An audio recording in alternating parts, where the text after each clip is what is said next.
आज किसान आंदोलन है और किसानों ने कहा है कि वह फिर से एक बार चक्का जाम करेंगे। 26 तारीख की डेट रखी है। ये उम्मीद थी कि कल बंगाल में चुनाव है। माना यह जा रहा था कि इसलिए यह तारीख रखी गई है जिससे कि असर दिखाई दे। उदय, आप जिस राज्य से हैं, हरियाणा से, वह सबसे ज्यादा आंदोलन का राज्य रहा, पंजाब और हरियाणा, जिसका असर रहा। लेकिन आप आज की स्थिति क्या है? क्या किसान आंदोलन में वह मजबूती दिखाई दे रही है? आज बंद की घोषणा की गई। किसान आंदोलन की जो घोषणा हुई है उसमें बंद के की जो स्थिति है वो साफ साफ अच्छी दिख रही है। हाँ। लेकिन पूरे हरियाणा में हम देखेंगे अच्छी स्थिति दिख रही है। रोड ब्लॉक है और बाजार भी बंद है। लेकिन जो गैर जाट के जो जिले हैं जैसे रेवाड़ी और महेंद्रगढ़ और गुड़गांव का इलाका है उसमें वो हालात नहीं है बंद के। क्योंकि हरियाणा में जाट आरक्षण के बाद जो जातीय दंगे हुए उसके बाद से जो गहरी खाई है जातियों के बीच में वो ये आंदोलन उसकी भरपाई नहीं कर पाया है। और मैं कहूँगा कि ऐसा प्रयास भी नहीं किया गया है कि उसकी भरपाई हो उस खाई की। अच्छा, जब आप कह रहे हैं कि प्रयास नहीं किया गया है, जबकि ये तो अभी पंचायतें हुई हैं हरियाणा, राजस्थान, पश्चिमी उत्तर प्रदेश, तो कहा यह जा रहा था कि हम सभी जातियों से मिल रहे हैं, लोगों से बात कर रहे हैं। क्या ये सच नहीं है पूरा पूरा? देखो, इसमें भी दो चीजें हैं। जहाँ भी पंचायतें हुई हैं वो बहुत जगह खाप पंचायतों ने की है और खाप पंचायतों की एक हिस्सेदारी रहती है। जहाँ किसी किसान नेता ने भी की है तो खाप पंचायत उसमें शामिल रही है। और खाप पंचायत का चरित्र हरियाणा के अंदर जातीय है। अपर कास्ट के जो लोग हैं खासकर जाट जाति के उनकी खाप पंचायतें हैं। और उन्होंने कहीं भी ये सार्थक प्रयास नहीं किया कि मजदूरों की बस्तियों में जाकर मजदूरों से उनकी समस्याओं पे बात की जाए। और ये बात नहीं की गई है कहीं भी। उनकी मजदूरों की चौपाल में जाके मजदूरों को इकट्ठा करके उनसे बात नहीं की गई कि हम आपके उदय कह रहे हैं मजदूर, तो मजदूर आम तौर पर जातीय संरचना में किन जातियों के हैं? क्या उन जातियों के पास ही नहीं जाया गया क्या? मैं वही कह रहा हूँ कि जो मजदूर है वो जातीय संरचना में बहुमत दलित जाति से है। समार जाति है, वाल्मीकि है, धानक जाति है। हरियाणा की मैं बात करूं तो वो उन जातियों से है और वो पीड़ित रहे हैं लंबे टाइम से जातीय अपर कास्ट से। लेकिन यह मौका था किसान संगठनों के पास, किसानों के पास कि उनकी चौपाल में जाते। तो गांव में बाकायदा उनके नाम से चौपाल होती है, जातियों के नाम से। उनकी चौपाल में जाते, उन लोगों से बात करते। वो बात भी नहीं की गई। और इसके साथ में जो मजदूर की समस्या है, मजदूर ये 3 कानून मजदूर को कैसे प्रभावित करेंगे उसको भी अच्छे से नहीं बताया गया है मजदूरों में। और दुर्भाग्य बोले इसको क्या बोले कि अभी तक कोई बड़े लेवल पे कोई एक गांव से 4 लाख, 10 लाख, 20 लाख रुपए इकट्ठा हुए, लेकिन सारा रुपया इन्होंने दिल्ली आने जाने में खर्च कर दिया, वहां लोगों को खिलाने में, लंगर खिलाने में खर्च कर दिया। लेकिन कहीं भी मजदूर के बारे में, किसान के बारे में पर्चा नहीं निकाला गया ताकि लोगों के पास हम कुछ लेके जाएं। मतलब मजदूर और किसान की एकता की कोशिश नहीं की गई इस आंदोलन में। और जब आप मजदूर की बात कर रहे हैं तो खेतीहर मजदूरों की बात कर रहे हैं जिनका कि किसानी से लेना देना है। हाँ, मैं खेतीहर मजदूर की बात कर रहा हूँ। साथ में जो छोटा लेबर है जो रेडी लगा के कमाता है, जो इस कानून से प्रभाव में है, उसकी बात कर रहा हूँ। एक सबसे बड़ा जो इसमें हम एक चीज और देख रहे हैं अजय जी, हम ये देख रहे हैं कि देखो किसान समन्वय समिति बनी, किसान संघर्ष मोर्चा बना हुआ केंद्र लेवल पे, हरियाणा लेवल पे भी किसान संघर्ष समिति बनी। आप मजदूर किसान आंदोलन की बात करते हो, एकता की बात करते हो, लेकिन उस समिति के अंदर कहीं भी खेत मजदूरों का प्रतिनिधित्व नहीं है। खेत मजदूर संगठन जबकि हरियाणा के अंदर काम कर रहे हैं, उनका कोई भी प्रतिनिधि उसमें नहीं लिया गया। तो फिर किस चीज की खेत मजदूर की बात? एक दूसरा, हरियाणा के अंदर 8 लाख एकड़ जमीन पंचायतों के पास है। इसका भी सर्वे हुआ है। उन 8 लाख एकड़ जमीन जो पंचायतों की है, जिसमें 33% हिस्सा मजदूर दलितों का होता है ऑन रिकॉर्ड ठेके में, उस पर कोई बात नहीं हो रही है कि ये जमीनें कोई वितरित की जाए। स्वामीनाथन आयोग ने की रिपोर्ट में है ना ये चीज कि 1 एकड़ जमीन भूमि खेतीहर मजदूर को मिले। लेकिन आप कर्जा माफी की बात करोगे, मजदूर इसीलिए पीछे है ना। जब बात की गई मजदूर या दलित, साफ साफ वो सवाल करता है कि हमें क्या प्रॉब्लम है, तो नहीं, किसानों ने दलित ही कई नहीं बल्कि उदय, पिछड़ी जातियों में भी बहुत सारी ऐसी जातियां आपके हरियाणा में भी होंगी जिनके पास जमीन नगण्य होगा और नहीं है। बेसिकली वो खेत मजदूर होंगे।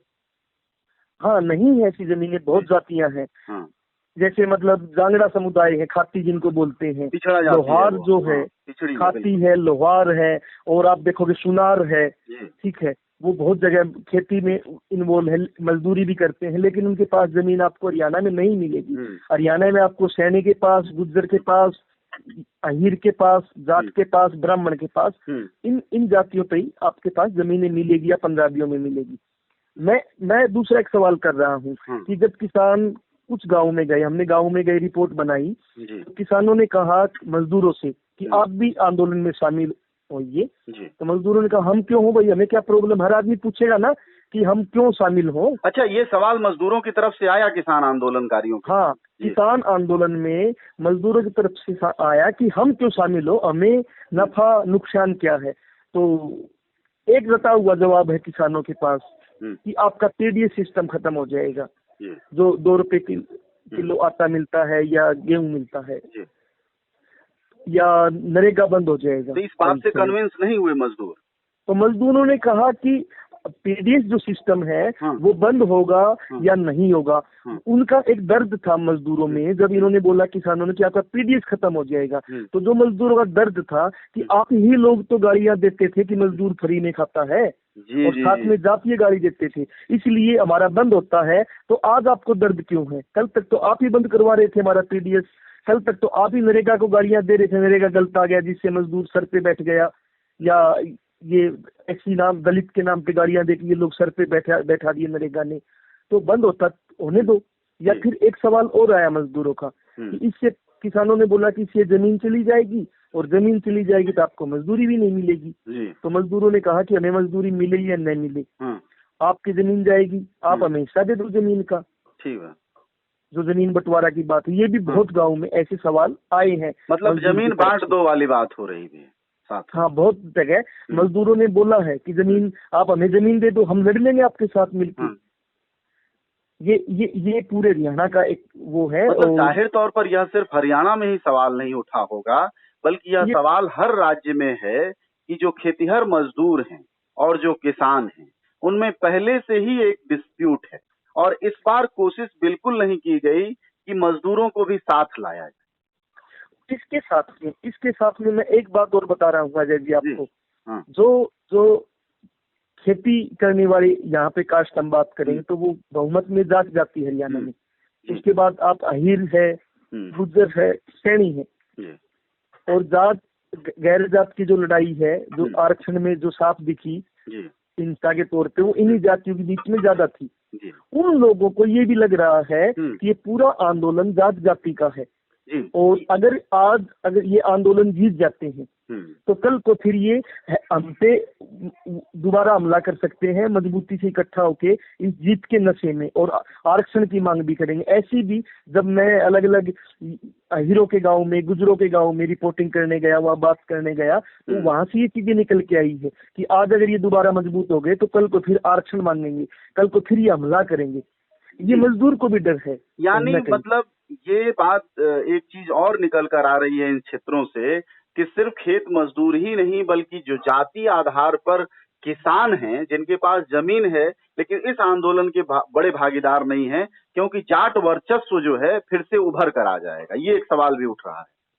हाँ, जाट वर्चस्व उभर के आ जाएगा, ये सवाल है। और ये सवाल तब दिख रहा है कि इस आरक्षण को हरियाणा में लीड करने वाले लोकल लेवल पे वही लोग हैं जो जाट आरक्षण में अग्रिम भूमिका में थे। अच्छा, जो लोग जाट आरक्षण में अग्रिम भूमिका में थे वही लोग अब किसान आंदोलन में अग्रिम भूमिका, वही लोग किसान आंदोलन में अग्रिम भूमिका में है। लेकिन आप इसके साथ एक चीज पॉजिटिव भी है कि आम किसान फिर भी पॉजिटिव है, वो दूसरी जातियों को लाने के उसमें समर्थन में है, उनसे बात करना चाहता है। तो लेकिन अनुसार अगर देखें, जैसे आप हरियाणा में लगातार घूमते हैं और चीजों को जानते हैं, आंदोलन के पक्ष में लगातार अपनी बात कहते रहे हैं, अब जिस तरफ आंदोलन जा रहा है, बंगाल में, असम में चुनाव हैं, ये 2 राज्यों की भाजपा की जीत या उसकी हार मतलब उम्मीदों पर भी निर्भर करेगी। आपके हिसाब से अगर इस किसान आंदोलन को टिकाए रखना है और मजबूत करना है तो उसके लिए ठोस तौर पर क्या करना चाहिए?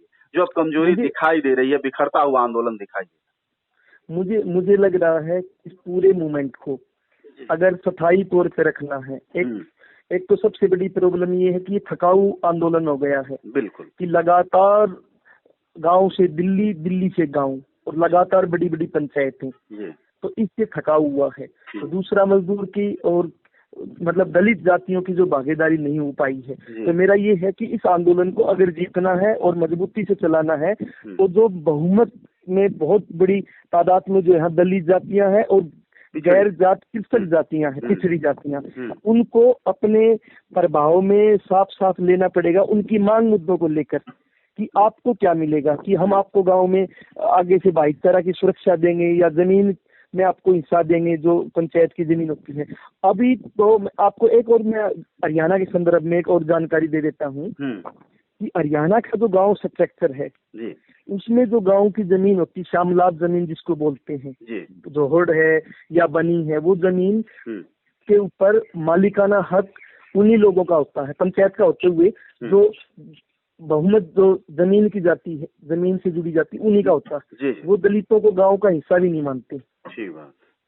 तो इसलिए दलित उनसे दूर है। तो उनको मतलब जब हम किसान आंदोलन में एक व्यापक एकता की बात करते हैं या बैठे हुए तमाम बुद्धिजीवी और आंदोलन की चाहत की सफलता की बात करने वाले लोग बात करते हैं तो शायद इन बारीकियों पर वो बात नहीं करते हैं जिन पर उदय आप कर रहे हैं, क्योंकि ये बारीकियां तो बता रही हैं कि स्थितियां बहुत अच्छी नहीं है जब तक कि नए ढंग के प्रयास न हो आंदोलन में।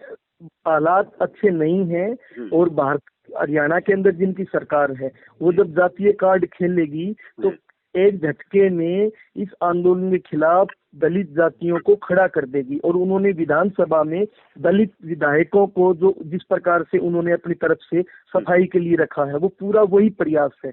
दलित जातियों को और पिछड़ी जातियों को वो इसके पैरेलल खड़ा कर देगी जब भी उनको मौका मिलेगा। इसलिए किसान आंदोलन के लिए जरूरी है कि पिछड़े और दलित जातियों को उनकी मांग मुद्दों को उठाते हुए साथ में लाया जाए।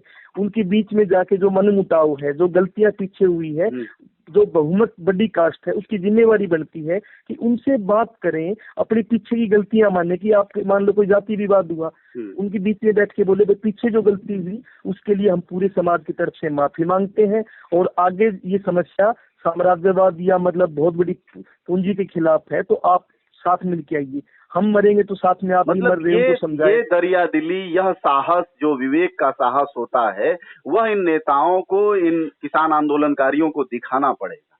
जैसे राहुल गांधी अपनी दादी की गलतियों के लिए माफी मांगते रहते हैं, कुछ इस तरह की बात भी करनी होगी, ऐसी माननी चाहिए, ऐसी दरिया दिली दिखानी पड़ेगी। और एक बात और आखिरी तौर पर मैं आपसे जानना चाहूंगा जो कि जरूरी है कि इस आंदोलन का भविष्य को लेकर लोग जमीनी स्तर पर क्या कह रहे हैं, क्योंकि अब भीड़ बिल्कुल गायब है। आप गाजीपुर बॉर्डर जो सबसे बड़ा बॉर्डर बना हुआ था बिल्कुल खाली पड़ा हुआ है, सिंघू बॉर्डर, टिकरी बॉर्डर, सबकी स्थितियां बुरी हैं और लंबा हो गया है आंदोलन। तो स्थानीय लोग क्या कह रहे हैं, क्या उन्हें लगता है कि अब किस रूप में वो सोचते हैं, क्या राय दे रहे हैं, बात करके बात खत्म कर देनी चाहिए सरकार से, क्या करना चाहिए? स्थानीय लोग जो हैं, जो मैं फिर आ रहा हूँ, जो इस आंदोलन में शामिल रहे हैं, बहुमत जाट जाति, वो अब भी मजबूती से खड़े हैं। वो कह रहे हैं कि मजबूती से खड़े हैं। हाँ, वो खड़े हैं, वो कह रहे हैं कि तीनों कानून वापिस हो और हमारे जो नेता करेंगे फाइनल। खासकर पंजाब के ऊपर वो आश्रित है कि पंजाब की जो जत्थेबंदियां करेगी हम उस पे शामिल है। उनको टिकट पे भी कोई ज्यादा भरोसा नहीं है, उनको चटनी पे भी कोई ज्यादा भरोसा नहीं है, पंजाब की लीडरशिप पे उनको भरोसा है, वो मजबूती से टिके हुए।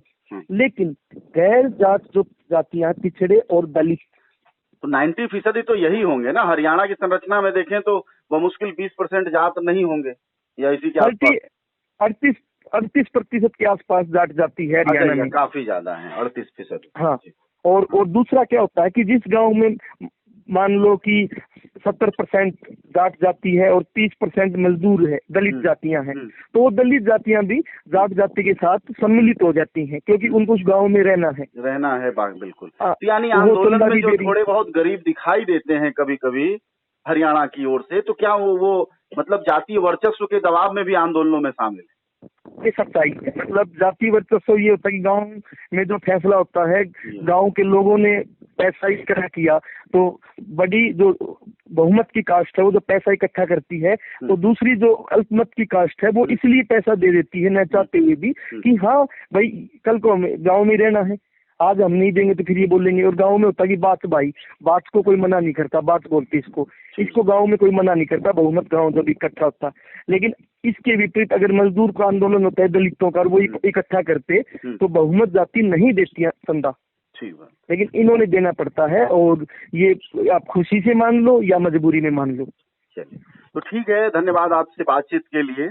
और आपने बहुत सारी वो जानकारियां दी हैं। हमारे साथ इस वक्त बातचीत कर रहे थे उदय, नाम है इनका, उदय चे लिखते हैं ये, और ये लगातार सामाजिक आंदोलनों में और खासकर इस किसान आंदोलन में बहुत सक्रिय रहे हैं। हरियाणा में लगातार इन्होंने कोशिश की है लोगों में बने रहने की, पत्रकारिता भी की, अपने स्तर पर लेख भी लिखते हैं ये। बड़ी बात यह कि पूरी वो जानकारी दी जो आमतौर पर मंचों पर बैठे हुए समर्थक नेता नहीं देते।